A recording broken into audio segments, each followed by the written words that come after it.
Friends, मेरा नाम है Namit Agarwal and welcome to my channel Desi Angrez. आज मैं जिस टीवी सीरीज की बात करने जा रहा हूं उसका नाम है द मेंटलिस्ट। ये स्टार्ट हुआ था 2008 में।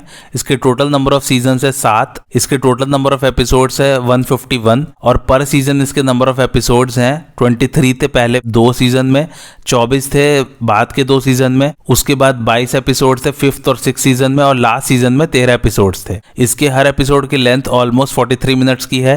ये दिखाया गया था 2008 से 2015 के बीच में। इसके मेन स्टार्स है Simon Baker, Robin Tunney, Tim Kang, Owain Yeoman, Amanda Righetti, Rockmond Dunbar, Joe Adler और भी बहुत सारे। ये क्रिएट किया गया था ब्रूनो हेलर द्वारा। जिस नेटवर्क पे दिखाया गया था उसका नाम है CBS और इसकी लोकेशंस ऑफ शूटिंग है Warner brothers Burbank studios, Los Angeles और सैक्रामेंटो कैलिफोर्निया में। इसका जॉनर है क्राइम, ड्रामा, मिस्ट्री और थ्रिलर। ये सब इन्फॉर्मेशन आपको IMDb पर मिल जाएगी, लिंक मैंने डिस्क्रिप्शन में डाल दिया है। और मेरे चैनल को जल्दी से सब्सक्राइब कर लीजिए ताकि आप लोगों को और भी टीवी सीरीज के रिव्यू के नोटिफिकेशन मिल सके। इसके डिस्क्रिप्शन की बात करता हूँ। एक बहुत ही फेमस साइकिक खुद ही अपने बारे में लोगों को असलियत बता देता है कि वो नकली साइकिक है और फिर वो कैलिफोर्निया ब्यूरो ऑफ इन्वेस्टिगेशन यानी कि शॉर्ट फॉर्म में CBI में एज अ कंसल्टेंट ज्वाइन कर लेता है क्राइम सॉल्व करने के लिए। लेकिन उसका एक और मकसद है CBI ज्वाइन करने का। वो मकसद है उस किलर को पकड़ने का जिसने उसकी बीवी और बेटी को मार डाला था और उस किलर का नाम है रेड जॉन। अब कहानी की बात करते हैं तो इसमें ऐसा दिखाया है कि पैट्रिक जेन नाम का एक साइकिक है जो लोगों को बारीकी से ऑब्जर्व करता था और उनके हाव भाव को परख कर वो जो भी सवाल पूछते हैं या उनके जो भी डाउट्स रहते हैं उनको वो क्लियर करता था। लेकिन सामने वाले को ऐसा लगता है कि ये पैट्रिक वाकई में साइकिक है। नहीं समझ आया ना जो कुछ भी मैंने कहा? चलो पहले मैं आप लोगों को साइकिक का मतलब समझा देता हूँ। तो इसमें काइंड ऑफ पैट्रिक जेन को ऐसा दिखाया है कि वो लोगों का दिमाग पढ़ लेता है। साइकिक या साइकिक मीडियम का मतलब है मरे हुए लोगों और जिंदा लोगों के बीच में संपर्क बैठाना। तो साइकिक का कहना है कि वो मरे हुए लोगों से बात कर सकते हैं। तो जनरली किसी फैमिली में अगर कोई फैमिली मेंबर की डेथ हुई है तो वो लोग साइकिक के पास जाते हैं ताकि साइकिक के माध्यम से वो लोग अपने परिवार वालों से बात कर सकें। अब इसके बारे में बहुत सारे कंट्रोवर्सीज और तरह तरह की बातें ऑलरेडी हो चुकी हैं, हम उसमें नहीं जाएंगे। कंट्रोवर्सीज इसलिए क्योंकि कुछ लोगों का कहना है कि उन्हें बेवकूफ़ बनाया गया है और कई का कहना है कि साइकिक ने उन्हें ऐसी ऐसी बातें बताई जो सिर्फ उनके फैमिली मेम्बर को पता थी, जो कि अब इस दुनिया में नहीं रहे। खैर, हम ये सब बातें करने नहीं आए हैं यहाँ, लेकिन अब आप लोगों को साइकिक का मतलब समझ में आ गया होगा। हाँ, तो इसमें पैट्रिक जेन बहुत फेमस साइकिक था और उसका ऑलमोस्ट एक सेलिब्रिटी जैसा स्टेटस था। वो टीवी पर शोज भी करता था। ऐसे ही एक टीवी शो के एपिसोड में पैट्रिक जेन ने कहा कि उसने रेड जॉन नाम के सीरियल किलर का प्रोफाइल बनाया है जिससे पुलिस को बहुत हेल्प मिली है। इसी बात से रेड जॉन को बहुत गुस्सा आता है और वो पैट्रिक की वाइफ और बेटी को मार डालता है। ये फ्लैशबैक में दिखाते हैं पहले सीजन के पहले एपिसोड में और ये बात है 5 साल पहले की। अब पैट्रिक जेन ने CBI ज्वाइन कर लिया है क्राइम सॉल्व करने के लिए और खासकर उसको रेड जॉन को पकड़ना है। और उसने खुद ही दुनिया के सामने एक्सेप्ट कर लिया है कि वो एक फ्रॉड साइकिक था।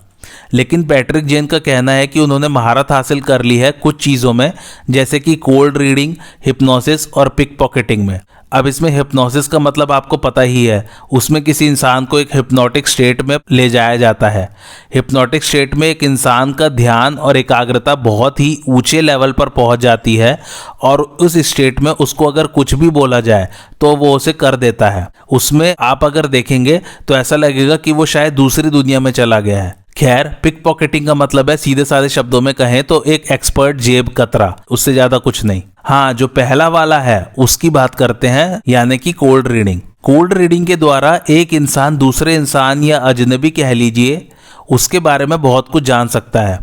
वो जनरली इंसान की बॉडी लैंग्वेज यानी कि शरीर की भाषा, उनकी उम्र, उनके कपड़े पहनने का तरीका या फैशन कह सकते हैं, उनका हेयर स्टाइल, उनका जेंडर, उनका धर्म और उनकी रेस यानी कि उनकी जाति या कल्चर, उनकी पढ़ाई और उनके बोलने के ढंग से बहुत कुछ जान सकते हैं। और वो उनसे कुछ बेसिक क्वेश्चंस पूछते हैं और जब वो जवाब देते हैं तब यही सबको वो ध्यान में रखते हैं और फिर उस दौरान क्वेश्चन पूछने वाला कुछ गैसेस करता है उनके बारे में और देखता है कि अगर उसके गैसेस सही दिशा में जा रहे हैं या नहीं। और जो सही गैसेस हैं उनमें फिर वो मौका देख के अपना कुछ कनेक्शन जोड़ने की कोशिश करते हैं और जो गेसेस गलत होते हैं उनके बारे में वो आगे बात नहीं करते, बस इसी को कोल्ड रीडिंग कहते हैं। ये बेस होता है फोरर इफेक्ट पे। खैर हम लोगों को उतना डीप जाने की ज़रूरत नहीं है, ये सब मैं आप लोगों को इसलिए बता रहा हूँ ताकि आप लोग पैट्रिक के किरदार को अच्छे से समझ सकें।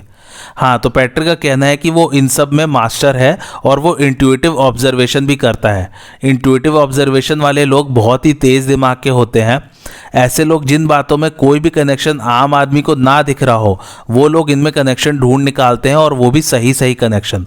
और ये लोग जो फैक्ट्स जुड़े हुए हैं नहीं है या फिर बिल्कुल ही रैंडम फैक्ट्स के बीच में भी कनेक्शन ढूंढ लेते हैं। और पैट्रिक का कहना है कि उसने ह्यूमन साइकी में एक्सपर्टीज हासिल कर ली है। ह्यूमन साइकी मतलब इंसान का दिमाग या उसका मन पढ़ना, इसे हिंदी में मनोविज्ञान कहते हैं। और हाँ, मजे की बात, पैट्रिक ने जब खुद ही एडमिट किया है कि वो साइकिक नहीं है, तब उसने एक बात और कही कि साइकिक जैसा कुछ नहीं होता, यानी कि वो खुद भी साइकिक लोगों में बिलीव नहीं करते हैं। खैर, जैसे कैसल वाली सीरीज में एक पुलिस की टीम है, ऐसे ही इसमें भी एक टीम है और उसके मेंबर्स हैं वेन रिग्सबी जिनका किरदार निभाया ओवन योमन ने, ग्रेस वैन पेल्ट जिसका किरदार निभाया अमेंडा रिगेटी ने, किम्बॉल चो जिसका किरदार निभाया टिम कैंग ने, और इन सबकी बॉस है थरीसा लिस्बन और उनका किरदार निभाया रॉबिन ट्यूनी ने। पैट्रिक और थरीसा के बीच में छोटी मोटी कहासुनी होती रहती है क्योंकि थरीसा को पैट्रिक के मेथड्स पर भरोसा नहीं है, लेकिन धीरे धीरे फिर वो उसके मेथड्स को समझने लगती है और पैट्रिक पर उसका भरोसा बढ़ने लग जाता है। दोनों का रोमांस भी जैसे जैसे कहानी आगे बढ़ेगी वैसे वैसे बढ़ता जाएगा। हाँ, तो इसमें भी अलग अलग केसेस आते हैं। हर एपिसोड में कोई क्राइम या मर्डर होता है और फिर पूरी टीम को मुजरिम को पकड़ना है, और बैकग्राउंड में वो रेड जॉन वाली कहानी चलती रहती है। ये भी कैसल की तरह लाइट है, बस इसमें और कैसल में एक फ़र्क है। मोस्टली मेंटलिस्ट में ऐसा लगेगा कि बस पैट्रिक ही पूरा केस सॉल्व कर रहा है, जबकि कैसल में ऐसा नहीं है। कैसल में एक टीम एफर्ट है केस को सॉल्व करने में।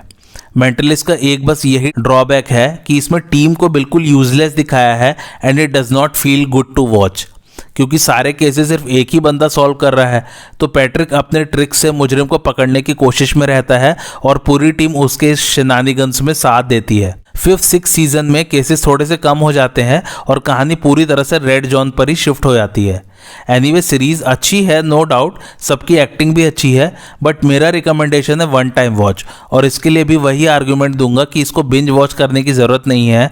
आप अगर थोड़ा सा मूड लाइट करना चाहते हैं, कुछ कम दिमाग लगाने वाला लेकिन इंटरेस्टिंग हो, ऐसी कोई सीरीज़ देखना चाहते हैं तो इसे देखें। ये मस्ट वॉच क्यों नहीं है मेरी लिस्ट में, उसका आर्गुमेंट मैंने दे ही दिया है, बिकॉज इसमें सिर्फ एक ही कैरेक्टर पर फोकस किया है which is not good. Anyway, अब कुछ फैक्ट्स की बात करते हैं। फैक्ट्स की बात करने से पहले एक बात और बता दूं, जब ये शुरू हुआ और कैसल इसके 1 साल बाद ही शुरू हुआ था, तो दोनों में बहुत कंपैरिजन होते थे। वो मैंने भी इसमें काइंड ऑफ किया है और मैंने आपको रीज़न बताई दिए दोनों में फ़र्क क्या है। खैर, फैक्ट्स की बात करते हैं। पहला फैक्ट यह है कि सीज़न 5 के दौरान अमेंडा रिगेटी प्रेग्नेंट थी, इसलिए उनका किरदार ग्रेस वैन पेल्ट पूरे सीज़न 5 में कभी कंप्यूटर के पीछे और कभी डेस्क पर बैठी दिखाई देती थी, लेकिन फील्ड में उन्हें नहीं दिखाया गया। दूसरा फैक्ट है कि हर एपिसोड के टाइटल में रेड कलर को रेफरेंस किया गया है क्योंकि रेड जॉन पैट्रिक का दुश्मन है इसमें। लेकिन 6th सीजन में रेड जॉन पकड़ा जाता है, तो फिर 7th सीजन से हर एपिसोड का टाइटल में रेड कलर को रेफरेंस नहीं किया गया है। तीसरा फैक्ट है कि ओवन योमन, जिन्होंने वेन रिग्सबी का किरदार निभाया है, वो रियल लाइफ में वेल्च हैं और उनका इंग्लिश बोलने का तरीका बहुत अलग होता है। किसी भी लैंग्वेज के बोलने के तरीके को एक्सेंट कहते हैं, लेकिन पूरी सीरीज के दौरान ओवन ने अमेरिकन एक्सेंट ही पकड़े रखा और दूसरे कास्ट मेंबर्स को भी पता नहीं चला कि ओवन अमेरिकन एक्सेंट में जानबूझकर बोल रहे हैं। चौथा फैक्ट यह है कि कहते हैं कि इसका कंसेप्ट एक साइक नाम की सीरीज जैसा ही है। साइक 2 साल पहले शुरू हुआ था मेंटलिस्ट वाले शो से। मैंने साइक नहीं देखा है, बट मैंने सुना है वो सीरीज काफ़ी अच्छी है। पांचवा फैक्ट यह है कि शो में कास्ट के काफ़ी सारे रियल लाइफ फैमिली मेंबर्स को भी दिखाया गया है कुछ कुछ एपिसोड्स में। छठा फैक्ट यह है कि काफ़ी लोगों का मानना है कि पैट्रिक जेन का कैरेक्टर शेरलॉक होम्स से इंस्पायर्ड है, और ये बात खैर प्रोड्यूसर्स भी मानते हैं कि पैट्रिक का कैरेक्टर पार्शियली शेरलॉक होम्स से इंस्पायर्ड है।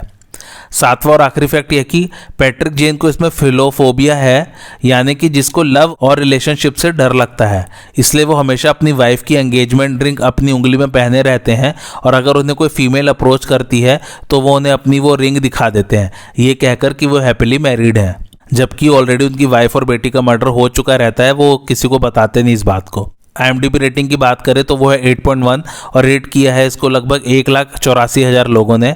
मेरा रिकमेंडेशन वन टाइम वॉच ही है और देख सकते हैं आप लोग, माइंड रिफ्रेश करने के लिए देख सकते हैं।